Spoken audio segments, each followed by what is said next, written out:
Bonjour les gens, bonjour, c'est Monos, bienvenue sur une nouvelle vidéo du Bazar de Monos et continuons notre tour d'horizon d'Allegro, un langage de programmation, enfin pardon, un SDK ou une bibliothèque de fonctions si vous préférez, dédié pour l'ordinateur PC, Linux et compagnie, pour pouvoir faire des jeux vidéo ou des utilitaires fort sympathiques utilisables avec le C et le C++. Alors, on avait dans la dernière vidéo de découverte d'Allegro positionné deux images. Hein, ici, hop, je vais prendre la petite souris. Là, il y a deux images. On a vu qu'on pouvait aussi un petit peu renverser les images. Bref, on a fait ça. Alors aujourd'hui, ça va être très simple. On va faire une petite initiation à l'utilisation de notre cher clavier. Et en fait, le but va être simple, ça va être de déplacer notre image dans la fenêtre. Alors, cette vidéo va être, je pense, un petit peu plus longue que les autres parce qu'il y a quelques trucs à dire quand même. J'ai des choses à dire là-dessus. Donc, ça va être intéressant. Une fois que vous aurez compris un petit peu ce système, je dis pas que vous pouvez faire un jeu vidéo avec ces bases-là, mais pas loin, il me manquera, je pense, encore un petit concept sur Allegro pour vraiment vous lancer. Donc, on y arrive. J'arrive un peu à ce que je voulais montrer avec Allegro. Donc, hop, non, c'est pas ici. On va quitter ici. Alors, ce qu'on va commencer à faire pour notre exemple, c'est qu'on va copier, hop, image. Voilà, et on va remplacer le nom par keyboard. Voilà, vous aurez donc ce fichier. Alors, je rappelle que pour notre exemple, hop, je vais aller dans le fichier de compilation, je vais vous le donner ici, voilà, que j'ai remis un CD exe pour pouvoir entrer dans mon architecture, hein, pas mon architecture, mais dans ma hiérarchie, pour entrer, quand je lance le programme de compilation.boîte, pour entrer dans l'exe, pour avoir le bon path pour aller chercher les images. C'est important. Voilà, je rappelle, allez voir l'ancienne vidéo si vous avez oublié pourquoi, si je fais pas ça, ce qui se passe-t-il. Bref, donc je suis dans le keyboard, donc je vais aller chercher mon main. Alors là, on va supprimer l'image 2. Là, c'est pas bien logique parce que j'ai pas dégagé image 2 dans le All Destroy Bitmap. Bon, c'est pas bien grave. Je sais même pas pourquoi j'ai mis image 2 parce qu'ici je remets une même image d'ailleurs. Bon, hop, on va retirer ça. On va remettre un 0. Donc là, pour le moment, je vais lancer ça. Et normalement, j'ai bien mon image. Alors, ce qu'on va faire. Ah, oui, c'est normal. Alors, ce qu'on va faire maintenant, l'image, le hold row bitmap, on va le mettre par rapport à une position X et une position Y. On va mettre ça tout simplement. Hop, attendez, je prends mes notes. À deux variables. Donc, px, p, py, voilà. Et bien sûr, on va déclarer dans le main, hop ici, ce que nous avons besoin. Donc, on a besoin un unsigned char int px, py,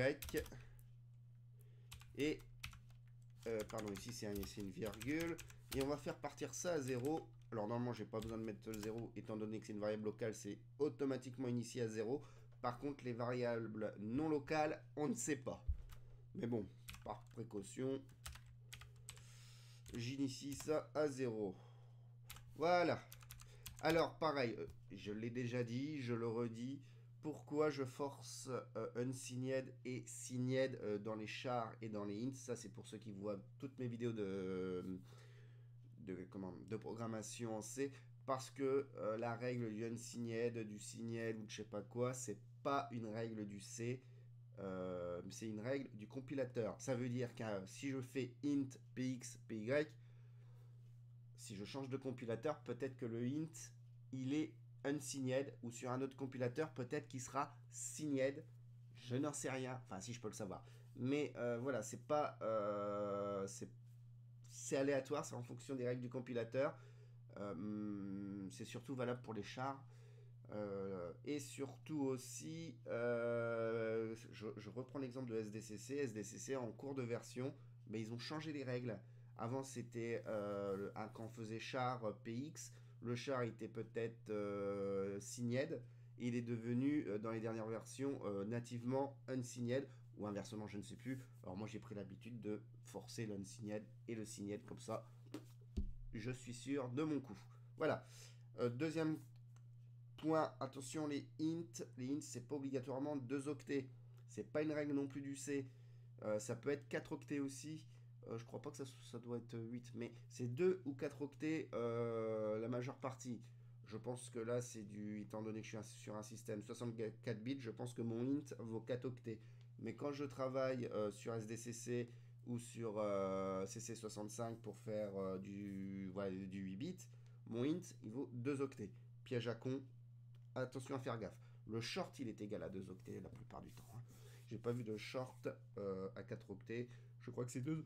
Pardon, je crois que c'est 2 octets. Voilà, petite parenthèse fermée. Alors, qu'est-ce qu'on va faire aussi? On va retransformer FWFH par quelque chose de un petit peu plus lisible. Moi, je vais faire Windows. Vous allez voir, ça a son importance dans notre exemple. Pardon. DTH. Alors, j'ai déjà mon code source d'écrit. Windows. Voilà. Qu'est-ce qu'on va faire? Voilà. Alors, maintenant, on va se faire une petite boucle. On va se faire une... on va se faire une globale. Alors, on va mettre ça en global. Pourquoi? Parce que j'ai envie de faire ça. Je pourrais faire ça dans le main. On va se faire une petite globale unsigned char g quitte pour pouvoir quitter le programme. Alors normalement on peut le mettre aussi en local, hein. Bon, je fais comme ça, voilà, hein. Je suis pas là pour programmer proprement, je suis là pour vous montrer des fonctions, ça faut l'avoir ça en tête. J'essaie de vous montrer des choses. Image 2, on s'en fout les coucougnettes. Et j'avais dit qu'on va aller faire une boucle après le chargement de l'image. Donc ici on a le chargement de l'image, le all set, ça d'ailleurs on s'en fout, ça c'est pour l'ouverture. Alors je sais pas pourquoi, image, écran. Alors on va restructurer un petit peu ça ici, l'écran là, et on va hop, on va faire un copier-coller. Il y en a qui n'aiment pas, mais moi j'aime bien. Hop, voilà. Tac, tac, tac, tac. Donc, notre programme, pour le moment, c'est ça, finalement. C'est afficher une image par rapport à position X et Y, blitter notre double buffer, pause et détruire l'image et le tanti, quanti, tout ce qu'il faut. Voyons voir, c'est bon. Alors, on va se faire une petite boucle, la boucle de notre programme. Donc, on va se faire ici un while. Tant que j'ai quitte. Alors pourquoi G? Parce que j'ai voulu G pour global, et puis bon, c'est ce que je fais en Amos, hein, pour savoir que c'est une globale, je fais toujours un G, c'est tout, vous faites ce que vous voulez, votre méthode que vous voulez bien sûr. Voilà, là on a notre boucle du programme, et ce qu'on va faire, donc on va faire un hold bitmap et un all flip display, donc on va afficher notre image continuellement par rapport à PX et PY. Donc on dit ça, hop, on va noter correctement, hop, voilà.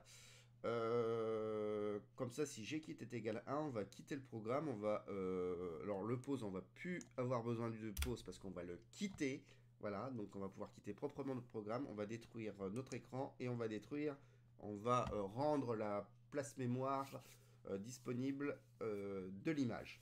Voilà. Allez, on tape dans le dur, on va commencer à taper le clavier. Alors pour taper le clavier, ce qu'on va faire, c'est qu'on va initier le keyboard, tout simplement. Donc là, ici, hop, on va se faire un al install keyboard. Voilà. Donc voilà, le Allegro connaît toutes les fonctions propres au clavier. On est prêt, presque. On va aussi faire quelque chose qui peut être intéressant. Donc par exemple, allez, hop, on va remettre ça en global. On va préparer une variable qu'on va appeler par exemple touche ou key en anglais. Alors attention pour cette déclaration de variable, c'est Allegro keyboard. Alors là, vous allez me dire state, pardon. Si j'ai pas fait de conneries, là vous allez me dire, bon, bah, c'est traditionnel, c'est comme display, c'est comme bitmap. On va marquer key, par exemple, ça c'est le nom de notre variable. Et attention, pour le clavier, on ne met pas d'étoile, ce n'est pas, on ne travaille pas avec un pointeur. Pourquoi? J'en sais rien. Je ne me suis pas concentré sur la question, mais ça fonctionne et c'est ça que je veux que vous compreniez. C'est de ne pas vous prendre la tête. Donc ça fonctionne. Donc là, je regarde Allegro Keyboards Key. Là, on a donc notre variable Key qui est en global. On peut mettre ça aussi en local, il n'y a pas de souci en fonction de ce que vous allez faire. Mais ça marche. Voilà. Maintenant, ce qu'on va faire, c'est que à chaque tour de boucle, dans notre boucle, on va aller interroger notre clavier et on va rentrer ce que le clavier a mémorisé dans la variable key, à l'adresse de la variable de key. Et oui. Et oui, oui. Donc notre boucle, il est là, donc on va interroger. Alors la fonction pour interroger notre clavier, c'est al wait, pardon, get keyboard state, et on l'envoie avec ce petit sigle là dans key. Ne pas oublier le point virgule. Voilà, donc à chaque tour de piste, hein, on arrive ici, on commence la boucle, on interroge notre clavier, on affiche notre image et dans le buffer et on flippe le buffer à l'écran visible. Voilà, on recommence, on recommence. Bon, maintenant ce qui va être intéressant par exemple, c'est de faire des fonctions, de récupérer la touche du clavier utilisée pour faire des effets. Alors, le premier effet qu'on va faire, bah, c'est tout simplement de quitter notre programme. Alors, ce qu'on va faire, on va faire une petite condition qui s'appelle if al pour Allegro keydone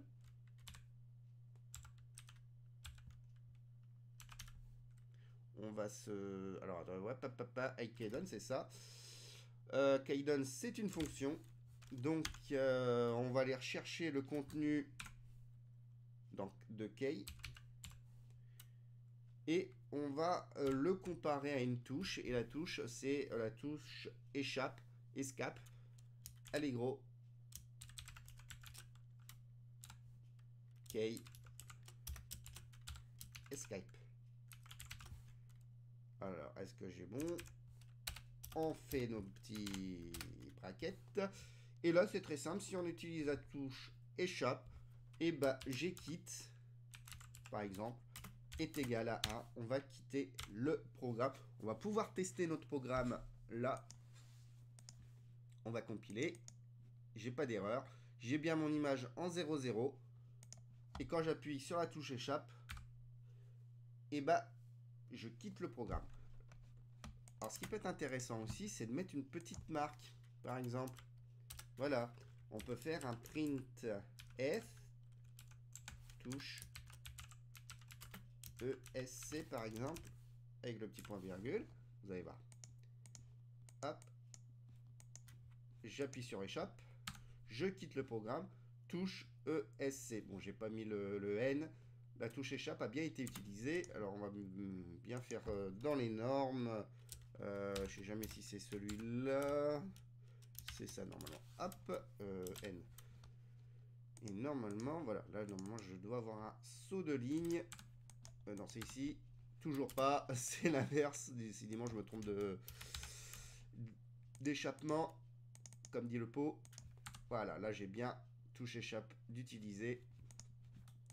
Hop. Vous voyez, on peut mettre des marques. Ça, c'est sympa. Alors maintenant, ce qui serait intéressant, c'est d'interagir avec PX et PY pour bouger tout simplement notre image. On va se faire des if, par exemple, if all keydone, pardon, key, et ben là on va essayer d'interroger gauche par exemple. Donc c'est allegro key left, voilà, tac tac tac tac. Et ben comme on va aller à gauche, on fait px est égal px moins moins. On va faire pareil avec gauche. Donc moi je vais faire un truc comme ça. Hop. Else if avec droite pardon. On va mettre RIGHT right. Mais px. Alors attendez, là je fais une connerie, c'est une connerie. C'est px plus plus. Je pense que ça fonctionnerait. Ah je sais pas. Ça, je sais pas ce que ça donnerait ça. Non, là c'est plus plus et là c'est moins moins. Voilà, on rectifie notre connerie. On va faire pareil avec le O. Donc, hop.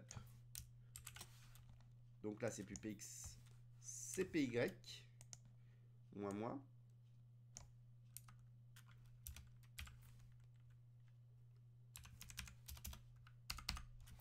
Alors attendez, on va faire ça quand même correctement. Et on va faire bas, donc down. Hop.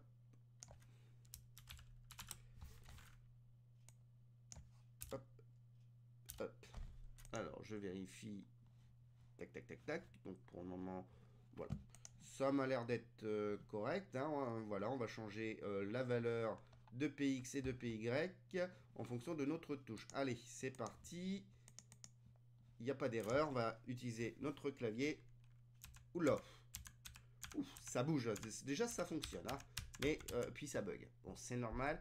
On est en train de sortir de notre écran et très certainement sortir de notre zone de mémoire.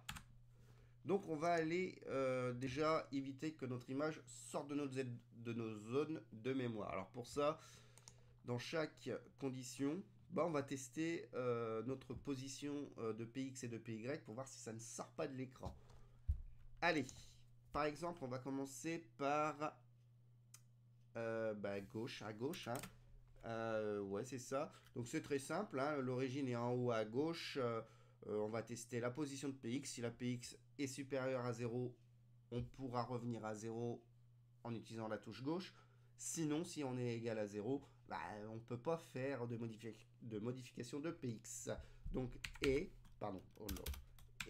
double truc comme ça. On va tester si PX est supérieur à 0 pour pouvoir retirer 1 à PX et arriver à 0. C'est pas plus simple, c'est aussi simple que ça. Là où ça se complique, c'est quand on va pouvoir aller à droite. Là, il va falloir éviter de dépasser la taille de la fenêtre et la taille de l'image. Là, on sait qu'on a une image de 320 pixels. Ah, c'est pas grave. Donc, dans notre exemple, on va faire et px. Donc, la valeur px doit être inférieure à Windows. Voilà, on va mettre des majuscules white. Moins la taille de notre image, on sait qu'elle fait 320. Ça doit être bon. Pour le dessus, pour le up, là c'est simple, faut que et PY doit être supérieur à 0.